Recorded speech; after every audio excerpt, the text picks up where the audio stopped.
परम शांति कि अभी साइंस तो मतलब अभी शुरुआत हुई है, साइंस की शुरुआत हुई है। अभी तो धीरे धीरे आगे चलकर प्राणमय कोश, ज्ञानमय कोश और फिर आनंदमय कोश आएगा। तो इसने बहुत बढ़िया बात की, क्योंकि जब प्राणमय कोश आएगा, जब प्राणमय कोश जागृत होता है, प्राणमय, प्राण माना प्राण वायु का मतलब सूक्ष्म शरीर में जो प्राण तत्व है, मतलब ऑक्सीजन है, जो ऑक्सीजन लेवल बढ़ जाता है तब प्राण को बहुत मतलब सूक्ष्म शरीर में बहुत पावर आता है, तब वो एक आनंदमय शरीर होता है। जब वो हिमालय में बैठकर एकदम ओम की ध्वनि करो और उसमें जो प्राण ऊर्जा बढ़ती है, मतलब ऑक्सीजन बढ़ता है बॉडी के अंदर, वायु तत्व में जब ऑक्सीजन बढ़ता है तब प्राण ऊर्जा बढ़ती, प्राण ऊर्जा उसको कहते हैं। तो वायुमय प्राणमय जो कोष होता है वो जागृत होता है, फिर प्राणमय कोष जागृत होता है तब उसको आनंदमय कोष जागृत करने की शक्ति आती है, आनंदमय। तो आनंदमय, जब आनंद प्राणमय शरीर जब जागृत होता है तब आनंदमय शरीर जागृत होता है। आनंदमय शरीर माना प्राण के अंदर जो शैल है, जो आकाश तत्व का शैल है, आकाश तत्व के ऊपर ये वायु तत्व का शैल है और वायु के अंदर अग्नि है। तो आकाश तत्व माना आनंदमय, आकाश तत्व में आत्मा मतलब निसंकल्प अवस्था, साइलेंस की शक्ति आ जाए तो आत्मा आनंद स्वरूप का अनुभव करती है। और वो आनंद स्वरूप जो है, जो एक आनंद स्वरूप आत्मा का अनुभव करती है, वो आने वाला समय कहता है कि आगे चलकर सारे विश्व में आनंद हो जाएगा। तो वो ज्ञान के हिसाब से, मतलब अपने जो शास्त्रों के हिसाब से कहते हैं, मगर ज्ञान के हिसाब से, परम ज्ञान के हिसाब से, जब भी धरती पर साइलेंस की शक्ति बढ़ती है, धरती पर लोग धीरे धीरे धीरे अति हो जाते हैं, अति के बाद धीरे धीरे लोग सोते हैं, शांत हो जाते हैं, तब साइलेंस की शक्ति बढ़ती है। तो आकाश की शक्ति की बात बता रहे थे, आकाश शक्ति बढ़ती, आकाश की शक्ति। और जब आकाश की शक्ति होती तब धरती पर लोग आनंदमय होता है, तब सतयुग स्टार्ट होता है, सतयुग स्टार्ट होता है, सतोप्रधान योग, जहाँ आकाश तत्व की वैल्यू बहुत होती है, आकाश तत्व बहुत होता है। उसी टाइम आकाश तत्व धरती के अंदर भी आकाश तत्व होता है, शरीर के अंदर भी आकाश तत्व ज़्यादा होता है, बॉडी जो होती है हल्की होती है। उसी टाइम अन्नमय जो कोष बताता है, स्थूल शरीर में जो अन्न का शरीर बहुत कम होता है, कि जैसे बॉडी के अंदर आकाश तत्व बढ़ गया है, वायु और अग्नि, और स्थूल जो जल और पृथ्वी है बहुत कम हो जाता है सतयुग में। तो सत्व प्रधान आत्मा, आत्मा की स्टेज शरीर के हिसाब से हो जाती हैं, शरीर भी सत्व प्रधान और मन भी तमो प्रधान, मन भी सत्व प्रधान। तो आकाश तत्व के कारण होता है। और लोगों जब कलह युग में अति हो जाता है, अति कलह युग में मतलब जब धरती पर अति हो जाता है, तब अति होने के बाद उसका अंत होता है, तब धरती पर एकदम साइलेंस की शक्ति, क्योंकि उसी टाइम तो वो पुरानी प्रोसेस के हिसाब से विनाश हो जाता है, अति होता है, अंत हो जाता है, विनाश कर देते हैं। जब विनाश के बाद एकदम साइलेंस की शक्ति होती है, कलयुग के अंत में सारी सृष्टि पर पूरा विनाश हो जाता है, तब धरती पर सोचने वाले कोई नहीं रहता है, तब एकदम साइलेंस की शक्ति होती है। जब साइलेंस की शक्ति धीरे धीरे बढ़ती है तो वायुमंडल में भी सत्व प्रधान होता है। पहले मनुष्य तमो प्रधान थे, तो वायुमंडल तमो प्रधान था, और वायुमंडल तमो प्रधान होता है तो बहुत सोचते लोग, बहुत सोचते बहुत सोचते बहुत सोचते हैं, तो वायु तमो प्रधान होता है। वायु तमो प्रधान होने कारण वायु तत्वों के अंदर भी एकदम नेगेटिव शक्ति आती है। वायु तत्व में जब नेगेटिव शक्ति आती है, लोगों के नेगेटिव सोच, नेगेटिव संकल्प, तो वायु तत्व वो प्रलयकारी बन जाता है। और वायु तत्व जब प्रलयकारी बन जाता है तो वायुमंडल बन जाता है, एक साथ में बारिश, जबरदस्त बारिश, नेचुरल कैलेमिटी आती है, एकदम साइक्लोन। तो लोगों की नेगेटिव सोच एकदम तो अति की ओर ले जाती है और फिर विनाश हो जाता है, फिर धरती पर साइलेंस की शक्ति आती है। तो वो बात कर रहे थे कि भी आनंदमय कोष, आनंदमय कोष जब साइलेंस की शक्ति बढ़ती है, ऐसी तरह आत्मा के अंदर भी साइलेंस की शक्ति बढ़ती है। मन के अंदर इच्छाएं खत्म हो जाती हैं। जब कलयुग में इच्छाएं बहुत बढ़ती हैं, सोच बढ़ती है, बहुत सोच बढ़ती है, इसलिए कर्म, अपनी इच्छाएं पूरी करने के लिए कर्म, नेगेटिव कर्म बन जाते हैं। इसलिए वायुमंडल नेगेटिव बन जाता है, इसलिए अति दुखदायी वायुमंडल होता है, और इसलिए नेचुरल कैलेमिटी भी आती है। वायुमंडल में नेगेटिव होता है तो नेचुरल कैलेमिटी आते हैं। जब वही वायुमंडल में जब आत्माएं जो होती, मनुष्य जो अति हुआ तो अंत हो गया, तो साइलेंस की शक्ति आई। साइलेंस की शक्ति आने से धीरे धीरे धीरे आकाश तत्व बढ़ता है, और आकाश तत्व बढ़ता है तो एकदम धरती पर भी साइलेंस की शक्ति। धरती पर जब आकाश तत्व बढ़ता है, धरती के पूरे वायुमंडल को बदल देता है। आकाश तत्व बढ़ने से जो नेगेटिव वायुमंडल है उसको एकदम आकाश तत्व में कन्वर्ट कर देता है।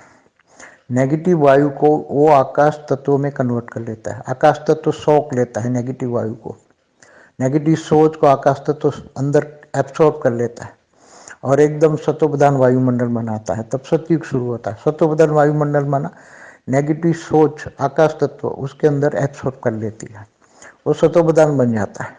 और जब सतोप्रधान बन जाता है तब वायुमंडल के अंदर एकदम सुख शांति हो जाती है। और वायुमंडल में जब सुख शांति होती है तब आने वाला मनुष्य भी सुख और शांति का अनुभव करता है, आनंद स्वरूप होता है। धरती पर आनंद स्वरूप होना मतलब एकदम शांति, कोई चीज की इच्छा ही नहीं। और जब कोई चीज की इच्छा नहीं तब प्रकृति सतोप्रधान बन जाती है, तब सुख देने वाली होती है। तो सतयुग में वहां भूख प्यास भी, धरती पर भी भूख प्यास इतनी नहीं लगती थी। संकल्प किया उसी दिन, सतयुग के शुरुआत में तो एकदम संकल्प किया और आपको जो चाहिए वो फल के अंदर रस होता था, वो फल का रस पी लिया। एकदम आपको जैसा फल चाहिए ऐसा वो वृक्ष ऑटोमेटिक पैदा होते थे धरती पर। कोई इसको उगाने की ऐसी जरूरत नहीं होती सतयुग में। एकदम आप मनुष्य के अनुरूप वृक्ष पैदा होते थे धरती पर, जंगलों में, और वो वृक्ष का रस पीते थे सतयुग में। हल्का सा रस होता था मनोमय, एकदम शरीर मन खुश हो जाता था। मन खुश होता तो मनोमय शरीर जो होता है, तो मन खुश होता तो मनोमय शरीर खुश हो जाता है, तो मन को तृप्ति हो जाती। थोड़ा सा रस पिया, एक फल निकाला और फल को एक पी लिया, उसको खाने की भी जरूरत नहीं। सतयुग में खाने की भी जरूरत नहीं, सतोप्रधान अवस्था होती है तो पी लेते थे ऐसे। दिन में 2-3 बार पी लिया है कोई रस सामने से। जंगलों में तो इतने होते, पब्लिक बहुत कम थी सतयुग में, पब्लिक बहुत कम थी, ना के बराबर पब्लिक होती थी सतयुग में। और इतना सतोप्रधान वायुमंडल, आकाश तत्व बहुत हैवी होता था, वायु एकदम सतोप्रधान होता था, और अग्नि भी सतोप्रधान होती थी, अग्नि तत्व भी सतोप्रधान होता था।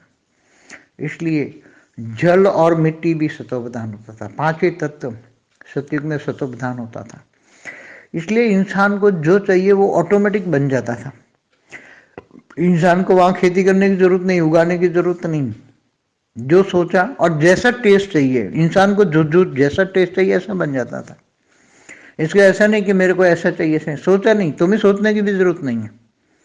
तुम्हें जो चाहिए, तुम्हारा हल्का मन की इच्छा, मनोमय शरीर वो काम करेगा, मनोमय शरीर से वाइब्रेट होकर जाएगा वायुमंडल में, वो मनोमय शरीर वाइब्रेट हो जाएगा। मनोमय से तुम्हारी संकल्पों की शक्ति होती है, मन की शक्ति वाइब्रेट होकर प्रकृति के अंदर जो तुम्हारे मन को जैसा खान मतलब इच्छा चाहिए ऐसा वृक्ष पैदा होगा, ऐसा वृक्ष पैदा होगा ऑटोमेटिक।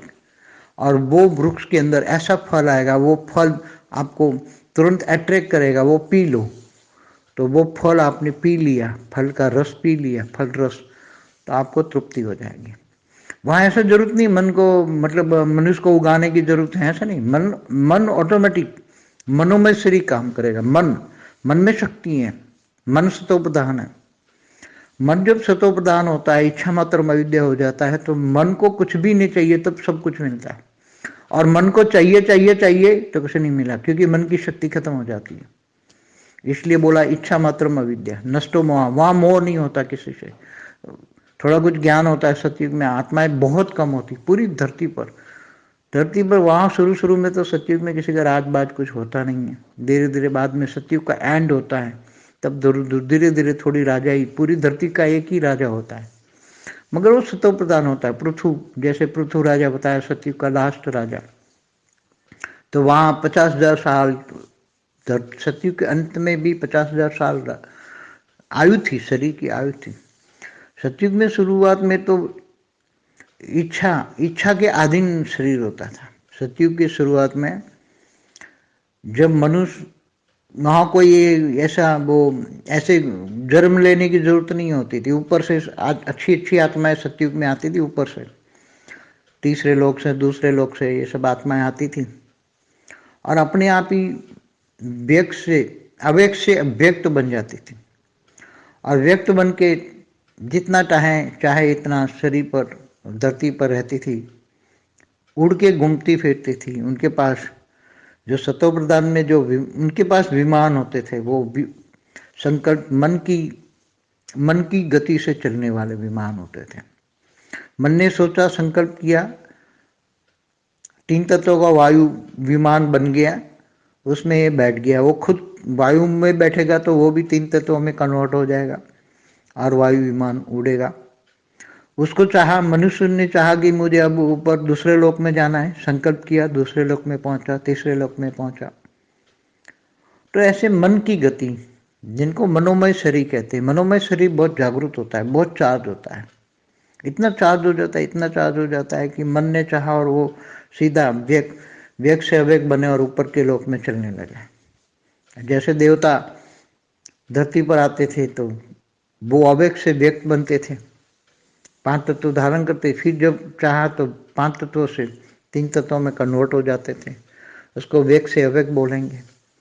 तो ये सभी, ये जो मन की गति है, मनोमय शरीर, आनंदमय शरीर, तो आनंद, आत्मा को आनंद, वहां आत्मा को आनंद मिलता था, आत्मा का आनंद था। तो आत्मा आनंद कब मिलती है? जब एकदम मनोमय शरीर चार्ज हो जाता है। जब तक अन्नमय शरीर है, अन्नमय शरीर बहुत कम होता है। सतयुग में अन्नमय शरीर की वैल्यू नहीं होती। वहाँ थोड़ा सा जूस पी लिया, सतयुग में थोड़ा सा रस पी लिया, बस, ज़्यादा इच्छा नहीं होती थी। वैरायटी प्रकार के, इतने प्रकार के वृक्ष होते थे, उसमें जो चाहिए वो उनको मन चाहिए, वो अट्रैक्शन हुआ और आपने रस पी लिया, वृक्ष के रस। तो वो एक सतयुग, त्रेता, द्वापर, कलयुग, 4 युग में जो घूमते घूमते आत्माएं धीरे धीरे धरती पर ऊपर से नीचे आत्माएं, कोई दूसरे लोक से, कोई तीसरे लोक से, कोई चौथे लोक से भी आया, कोई बाहर से आने वाली आत्माएं जो दूसरे ब्रह्मांडों से, यहाँ गैलेक्सियों से, यूनिवर्स से, ग्रेट यूनिवर्स G2 से आई हुई आत्माएं भी जब ऊपर से नीचे आती हैं तो पहले तो ये अनुभव करती हैं कि ये 5 तत्व तो हल्के होते हैं, तो चलो अच्छा होता है। तो उसमें धीरे धीरे बहुत मजा आता है। सतयुग का जीवन एकदम सतोप्रधान होता है, मगर उसी टाइम एक 7 जो पाताल लोक है उसमें राक्षस तो होते ही हैं।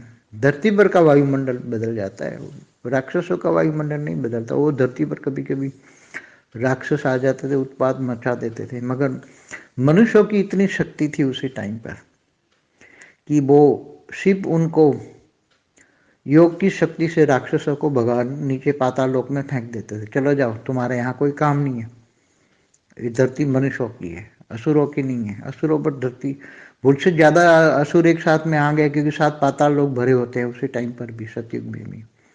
तो विष्णु के अवतार सतयुग में होकर उनको मारकर असुरों को भगा देते थे। मगर कहने के वसुंधरा उसी टाइम का नाम है। जो धरती का नाम वसुंधरा पड़ा, संस्कृत शब्द है वसुंधरा, माना पूरी धरती। जो वसुंधरा जो धरती है वो एक बहुत खुशनुमा वायुमंडल वाली धरती है, एकदम सतोप्रधान वायुमंडल वाली धरती है, आनंदमय धरती है। वो धरती, आनंदमय धरती को वो अनुभव करना, सतोप्रधान। कहते देवता भी धरती पर आते थे, क्योंकि वहाँ धरती का जो वायुमंडल था वो एकदम सुखदायी था। जितना सुख स्वर्ग में था, इससे ज़्यादा उसी टाइम सतयुग में धरती पर ज़्यादा सुख था। इसलिए देवता भी यहाँ मनुष्य बन के यहाँ आते थे। देवता क्यों मनुष्य बन के आते थे? इंद्र की अप्सराएं भी यहाँ आती थी धरती पर, कहीं स्नान करने, कहीं घूमने फिरने यहाँ आती थी इंद्र की अप्सराएं। तो जैसे देवता लोक का ये बगीचा था, धरती ये वसुंधरा, वसुंधरा ये धरती लोक, ये जो था देवताओं का एक गार्डन था, बगीचा, घूमने फिरने यहाँ देवता आते थे धरती पर। दूसरे लोक वाले भी, गांधर, किन्नर, यक्ष सारे आते थे यहाँ, कई जाति होती थी यहाँ। तो दूसरे तीसरे लोक वाले को तो लिए मतलब वसुंधरा एक गार्डन था, इतनी पिकनिक, लोग पिकनिक मनाने धरती पर आते थे स्वर्ग से। एक पिकनिक हाउस था सतयुग में। मगर बाद में धीरे धीरे बहुत ज़्यादा लोग आने लगे, बहुत ज़्यादा लोग आने लगे, तो ये सारे सुख सुविधा, मतलब जो वायुमंडल बदल गया लोगों की, फिर धीरे धीरे इच्छाएं जागृत होनी, फिर राजाशाही आई। पहले कुछ राजा वाजा कुछ नहीं था धरती पर, ये तो सतयुग में एंड में थोड़ा हुआ। जैसे 17,28,000 साल है सतयुग की आयु, तो ये 10 साल तक तो धरती पर, 10 साल तक तो मतलब एकदम सतोबना वायुमंडल था, कुछ भी नहीं, बट सब न्यारे और प्यारे। कभी मन संकल्प किया तो ऊपर चले गए, संकल्प से किया नीचे आए, कभी व्यक्त, कभी अव्यक्त, कभी व्यक्त, कभी अव्यक्त। ये धरती की चीजें भी ज्यादा यूज नहीं, कोई भी चीज यूज ही नहीं करते थे। ये केवल इच्छा की। धरती पर इतने सुगंधित फूल होते थे धरती पर सतयुग के अंदर, कि इतने सुगंधित, यहाँ जहाँ से भी निकल जाओ आपको मन प्रसन्न, फूलों की सुगंधी आएगी, तो सुगंधी लेते थे उसी टाइम। और उसी टाइम सुगंधी से ही मन भर जाता था, खाने पीने की इच्छा ही नहीं होती। सतयुग की शुरुआत में तो ये सुगंधित फल होता, सुगंध होता, फलों की जरूरत नहीं होती थी। सतयुग की शुरुआत के 5 लाख साल तो धरती पर केवल सुगंध होती, सुगंधी सुगंध, सुगंधी सुगंध, सुगंध, इतनी सुगंध होती थी कि जो भी ऊपर से नीचे आए तो उनको सुगंध मिले। जो स्वर्ग में भी सुगंध नहीं होती, वो धरती पर सुगंध होती थी, फूलों की सुगंध। और वो कोई फूल उगाता नहीं था, जंगल में अपने आप ही उगते थे, अपने आप ही सब कुछ होता था, अपने आप। उसी टाइम थोड़ी जरूरत हो तो जहाँ जरूरत वहाँ बारिश होती थी हल्की सी, बाकी जरूरत ही नहीं है तो नहीं होती थी। सब कुछ प्रकृति के 5 ही तत्व एकदम सतोप्रधान, मतलब सुख देने वाले, आत्मा को, मनुष्य आत्मा को सुख देने वाले। इसलिए सतयुग के पहले 5 लाख साल एकदम सुगंधमय, सुगंधमय होता था, सुगंधमय शरीर। जो आत्मा होती थी उसकी बॉडी से भी मन में अंदर सुगंध लेने की, जैसे मन के अंदर इच्छा हुई तो वो ऑटोमेटिक वायुमंडल में जाएगी, इच्छाएं वाइब्रेट होगी, और वो वाइब्रेशन से प्रकृति उसके लिए जो उनके मन को खुश करने वाले पुष्प बनेंगे, और उससे जो पुष्प की सुगंध वाले ये फूल ऑटोमेटिक आएंगे, वो फूलों से सुगंधी होगी और वो मन को उनको खुश करेगी। वो प्रकृति का एक नेचर है। वैसे देखा जाए तो प्रकृति किसको कहते हैं? जो आत्मा का नेचर, स्वभाव, संस्कार होता है, उसी के हिसाब से 5 ही तत्व उसको फॉलो करता है। आत्मा जब सतोप्रधान होती है, सतयुग में सतोप्रधान होती है, तब प्रकृति उसको सुख देती है। और कलयुग के अंत में जब लोग नेगेटिव हो जाते हैं, संख्या बहुत बढ़ जाती है, नेगेटिव हो जाते हैं, नेगेटिव, मेरा तेरा, लड़ाई झगड़े, कलह युग मना, लड़ाई झगड़े, तब प्रकृति भी विनाशकारी हो जाती है, नेचुरल कैलेमिटी आती है, विनाश कर देती है। वहां विनाशकारी प्रकृति नहीं होती, सतोप्रधान। तुम्हारे मन ने जो चाहा वो प्रकृति ने बना दिया और तुम्हें मन को खुश कर दिया। प्रकृति तुम्हें मन को खुश करती थी। प्रकृति की ड्यूटी है कि आत्माओं की सेवा करना। प्रकृति की, चाहे 5 तत्व वाली प्रकृति हो, चाहे स्वर्गलोक वाली 3 तत्वों की प्रकृति हो, कि परमधाम में निराकारी प्रकृति हो, तीनों लोक, निराकारी दुनिया, आकारी दुनिया और साकारी दुनिया। धरती पर सतो प्रधान होता है, मगर ऊपर जैसे स्वर्गलोक से ऊपर जाओ, महालोक, जनलोक, तपलोक, ब्रह्मापुरी भी जाओ, सत्यलोक में जाओ, ब्रह्मापुरी जाओ, तो वहां भी प्रकृति धीरे धीरे रिफाइन होती रहती है। मगर बहुत धरती पर बहुत संख्या बढ़ जाती है, बाहर के लोग बहुत आते हैं, तो ये 7 लोग भी भर जाते हैं। ये ब्रह्मापुरी तो बहुत भर जाते हैं, बहुत 7 लोग भर जाते हैं, 60 लोग, 7 डायमेंशन पूरे भर जाते हैं। इतनी पॉपुलेशन बढ़ जाती, क्योंकि रचना की रचना, जतन की रचना, रचते ही जाते, आकारी रूप में बहुत रचना रची। तो आकारी रूप में इतनी रचना रचते रचते रचते जब बढ़ जाती हैं, तब पूरे कल प्रलय होता है, भूलोक, बुभुलोक, स्वर्गलोक, इसलिए विनाश करना पड़ता है। तीनों लोक में बहुत प्रकृति तमो प्रधान हो जाती है, तो प्रकृति को रिफाइन करने के लिए फिर उसका विनाश करना पड़ता है। इसलिए जो धरती पर की जो एक्चुअली सुख की जो डेफिनेशन सतयुग में होती है, उसमें सतयुग की शुरुआत में आधा सतयुग समझ लो, 17 लाख 28 हजार साल है, तो 17 लाख में से पहले 5-7 साल तो इतना मतलब मन को खुश करने वाली वायुमंडल होती है। प्रकृति तुम्हारी सेवा करती है, प्रकृति मनुष्य आत्माओं की सेवा करती है, और वहाँ जानवर, पशु, पंखी जो भी होते थे सतयुग में, जो होते हैं जानवर, वो एक दूसरे के संकल्पों से बात करते हैं। उनके भाषा संकल्प होती है। सतयुग में कोई ऐसी जुबान नहीं होती, सारी धरती पर संकल्पों की भाषा होती है। पशु पक्षी इतना मतलब उसका आवाज जो होता है, मतलब संकल्पों की शक्ति होती है, उसका हल्का सा आवाज निकलता है पशु पंखी जानवरों का थोड़ा, मगर वो मधुर होता है। पशु पंखी जब कलरव करते हैं, उनकी जो एकदम, तो बहुत सुखदायी होते, सुख देने वाले पशु पक्षी होते हैं। वहाँ ये ऐसा ये टाइगर, वो उसको ये ऐसे एकदम सतोप्रधान, वो भी पशु पक्षी भी ये वायुमंडल से इतने तृप्त होते हैं कि वो भी पशु पक्षी भी सतोप्रधान होते हैं, वो तमोप्रधान नहीं होता है। आज का जो दुनिया देख रहे हो, कलयुगी दुनिया, ऐसे वहाँ नहीं होती है। चाहे टाइगर भी हो, चाहे शेर भी हो, तो वो प्रकृति के नियम से बना हुआ है, तो वो सतोप्रधान होता है। वो भी जो उनको जो चाहिए वो ऑटोमेटिक मिल जाता है। वो भी ये फल होते हैं, तो वो फल का जूस वो भी पीते हैं, जानवर भी पीते हैं, पशु पंक्षी भी जानवरों का ये पीते हैं। वहाँ कोई एक दूसरे को हिंसा नहीं करते, वहाँ हिंसा होती नहीं, सतयुग में हिंसा होती नहीं। तो ये प्रकृति के पांचों तत्व जो होते हैं, तो सतोप्रधान से तमोप्रधान इतने धीरे धीरे धीरे सतयुग त्रेता द्वापर कलयुग आते आते क्यों बन गया?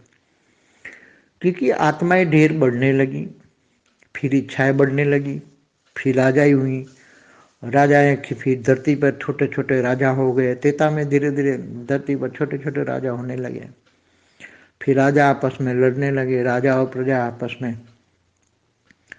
टकराने लगी।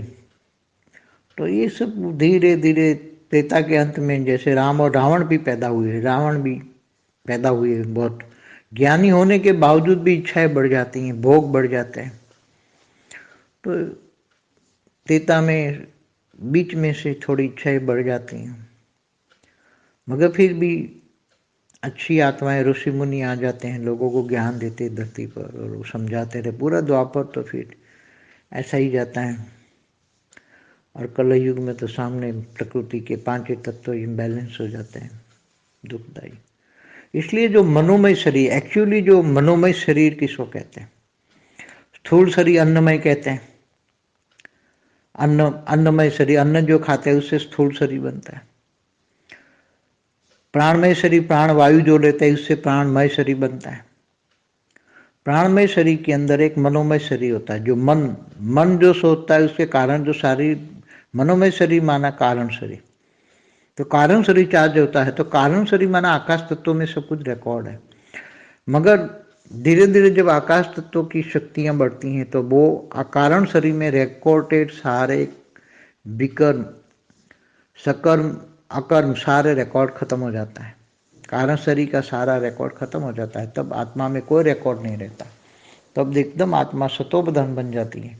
तब वायुमंडल भी सतोप्रधान बन जाता है, तब आनंदमय कोष जागता है। तो आनंदमय कोष तो हल्का सा परम तत्व की मात्रा है, 1% भी आ जाए वायुमंडल में, 1% भी परम तत्व आ जाए, परम आकाश भी आ जाए, आकाश के अंदर 1% परम आकाश आ जाए, तो भी एकदम साइलेंस की शक्ति जबरदस्त होती है। और जब साइलेंस की शक्ति होती है, तब साइलेंस की शक्ति के कारण ही धरती पर 1% परम आकाश हो धरती पर, तो सतोप्रधान वायुमंडल मतलब आकाश तत्व तो बहुत हैवी हो जाता है। और जब आकाश तत्व तो हैवी होता है, तो वायु और जल का कुछ नहीं चलता, वायु जल मिट्टी ये कुछ नहीं कर सकते। मगर धीरे धीरे वायु तत्व दूषित होने के कारण आकाश तत्व दूषित होता है, इसलिए परम तत्व 1% भी था, वो भी चला गया। आज भी वायुमंडल में 0.0001% भी परम तत्व नहीं है। परम तत्व का अंश मात्र, जैसे परम वायु है, परम अग्नि है, तो वायुमंडल में 0.0001% भी नहीं है। मगर जब 1% भी परम तत्व बढ़ जाए, परम वायु, परम अग्नि, परम आकाश, इसमें जब परम आकाश बढ़ता है तो सतयुग में परम आकाश 1% होता है, तो पूरी पांच ही तत्वों की शक्तियां एकदम शतोपदान बन जाती हैं। तो बहुत गहरी बातें हैं, बहुत ही गहरी बातें हैं। जब वो बातें मैं सोचता हूँ तो बहुत अच्छा लगता है। जैसे एकदम पहाड़ नदियाँ भी होती हैं, तो पहाड़ नदियाँ भी एकदम रिफाइन हो जाते हैं। बारिश होती है, नदियाँ बहती हैं, तो नदियों में अगर कोई सरोवर भी होता है तो सरोवर में स्नान करो तो जल भी एकदम शीतल होता है। मतलब जैसे क्षीर सागर जो बोला ना, क्षीर सागर तो विष्णुपुरी में होता है। क्षीर, क्षीर दूध को कहते हैं वैसे, क्षीर सागर वो एकदम सफेद दूध जैसा होता है, सफेद दूध जैसा क्षीर सागर तो विष्णुपुरी में होता है, मगर धरती पर भी क्षीर सागर का अंश मात्र होता है।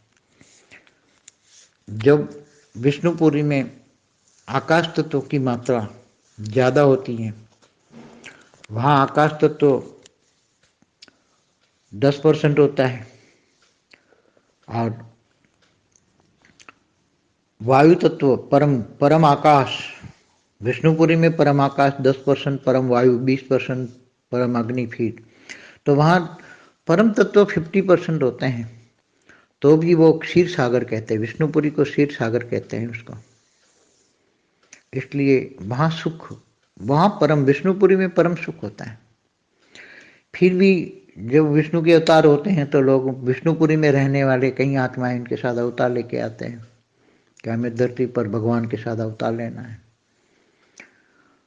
तो फिर भी ये इच्छाएं होती हैं कि भगवान के साथ हम जाएं, अवतार लें, भगवान को कुछ मदद करें, चाहे भले ड्रामा में उसका अवतार में उसका पार्ट न हो तो भी जबरदस्ती आ जाएंगे। मगर जब वो शिवपुरी में जाते, शिव शक्तिपुरी में जहाँ शिव शक्ति रहती है, वहाँ 100% एकदम परम तत्व होते हैं। उसमें मोर देन 50% परम आकाश होता है। जब मोर देन 50% परम आकाश होता है, फिर परम वायु परम अग्नि होती है, तो एकदम साइलेंस की शक्ति इतनी होती है शिवपुरी में, शिव शक्तिपुरी में, कि वहां जाके सभी साइलेंस की शक्ति में इच्छा मात्र में विद्या हो जाते हैं। फिर इनको और तपस्या करके शिव शक्ति की आराधना करके ऊपर परमधाम चले जाते हैं, और परमधाम में जब सारे विक्रम विनाश हो जाते तब आत्मा परमधाम बनती है। कैवल्य अवस्था, आत्मा की कैवल्य अवस्था माने ज्ञानमय, ज्ञानमय कोश, उसको आत्मा को ज्ञानमय कोश कहते हैं। अज्ञानमय, वहां शरीर तो होता नहीं, तो कोश माना क्या रह गया, एक आत्मा, तो वो आत्मा की बन गई कैवल्य अवस्था, ज्ञानमय कोश। और जब ज्ञानमय कोश आत्मा होती है तब एकदम परम शांति, परम ज्ञान, परम सुख, परम ज्ञान भी आता है, परम सुख भी आता है।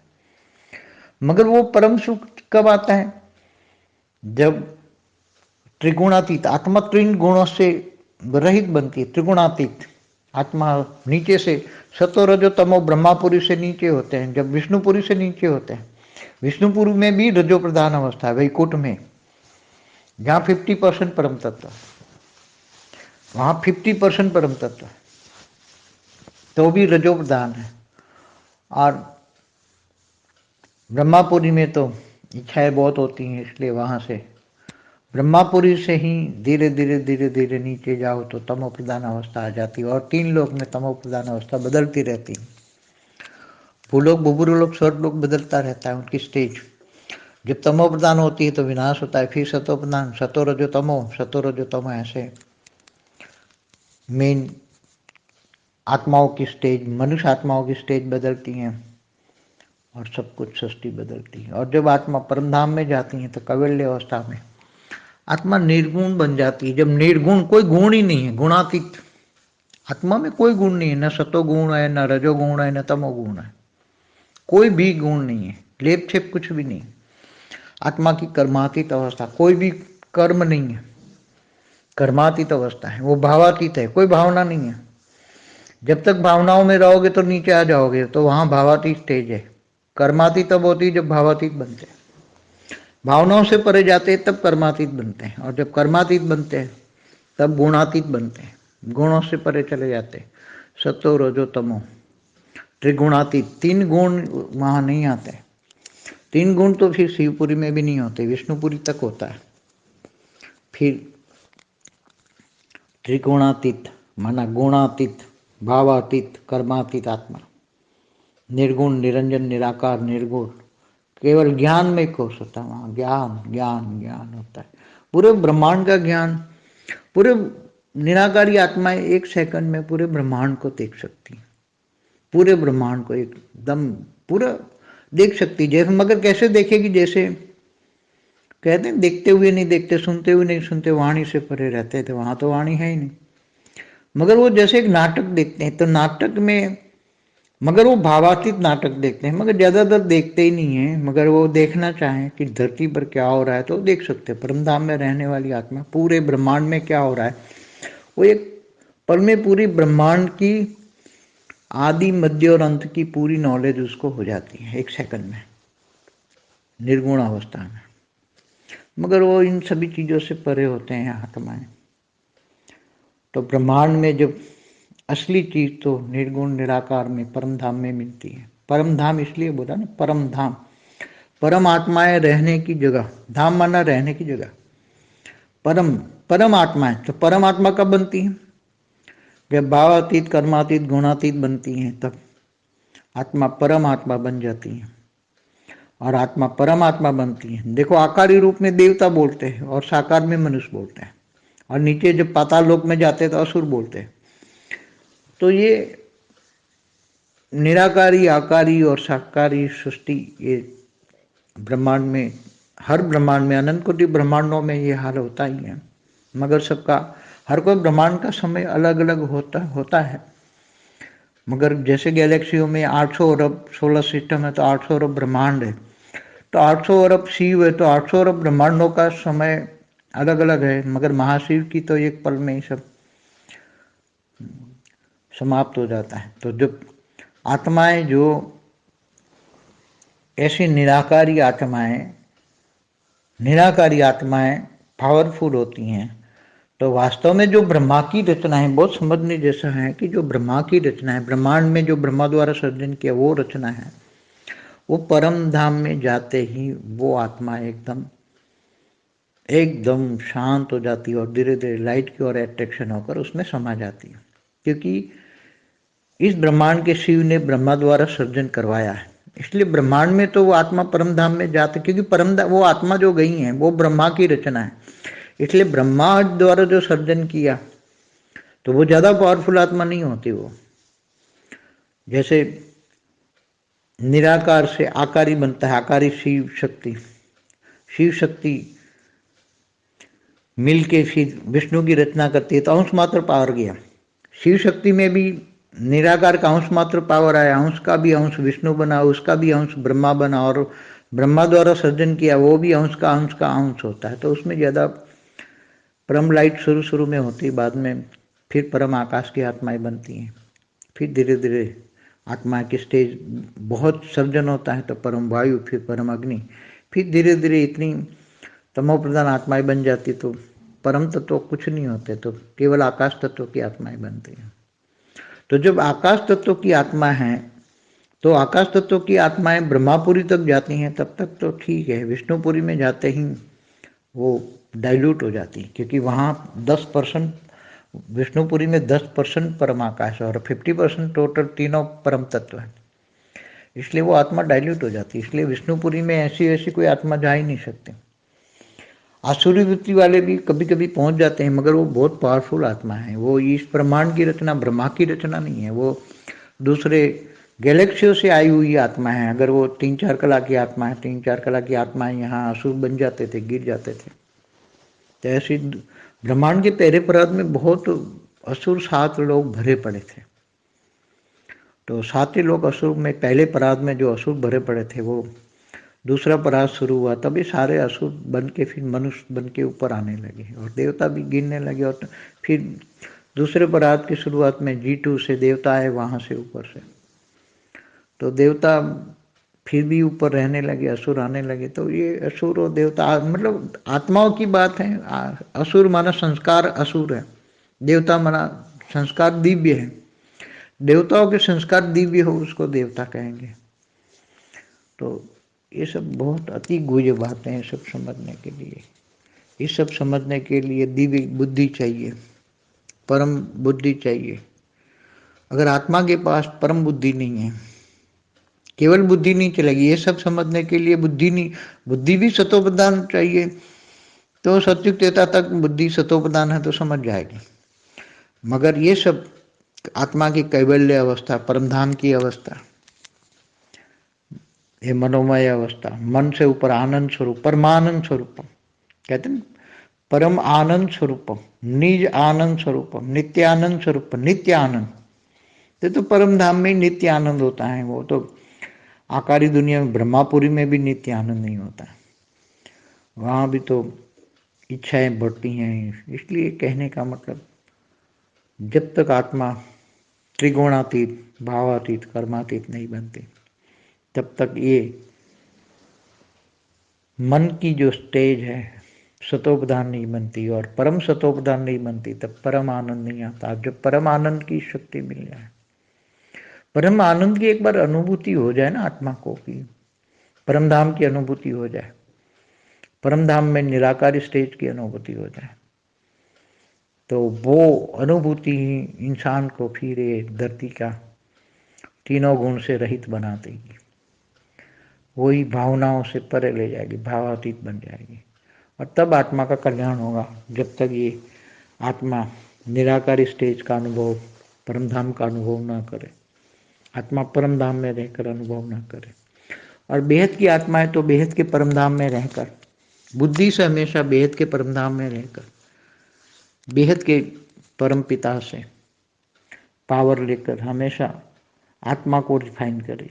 निराकार स्टेज एकदम आत्मा को रिफाइन करे, आत्मा में पावर आ रही, और बुद्धि हमेशा ऊंच ते ऊंच परमधाम में रहे। बेहद के परम पिता से प्यार होगा तो पावर आएगा, प्यार ही पावर है। प्यार नहीं है तो पावर नहीं होगा। प्यार कब होगा? जब पूरा ज्ञान आएगा। ज्ञान से बेहद के परमपिता को बेहद के ज्ञान से जानेगी आत्मा है। बेहद के परमपिता बेहद के ज्ञान से ही जाना जाता है। ज्ञान से ही जो जानते हैं आत्मा, वो कभी भी माया के बंधनों में नहीं आते। ज्ञान आता है परम, बेहद का परम ज्ञान आने से आत्मा बेहद की चिंतन करती है, तब ये आत्मा मायाजीत बन जाती है। माया में रहकर भी मायाजीत बन जाती है। माया में रहकर मायाजीत बनना, बुद्धि उपराम हो। बुद्धि हमेशा अपनी लक्ष्य की ओर है। मुझे जाना ही ऊपर है, तो थोड़े समय है बस, ऐसा मन बुद्धि में आ जाए कि मुझे ऊपर जाना है, अंतिम समय है तो मुझे जाना ही है, जाना ही है। ये जब बुद्धि में आ जाए तो आत्मा में यहाँ रहकर भी कि माया से वैराग आता है, मायाजीत बनता है। माया में रहकर मायाजीत बनना, ये केवल ज्ञान स्वरूप वाली आत्मा है। ज्ञान स्वरूप जो ज्ञान है, ज्ञान को जीवन में धारण करना, वो ज्ञान स्वरूप आत्माएं बन जाती हैं। तब आत्मा बहुत आगे बढ़ जाती है। परम शांति।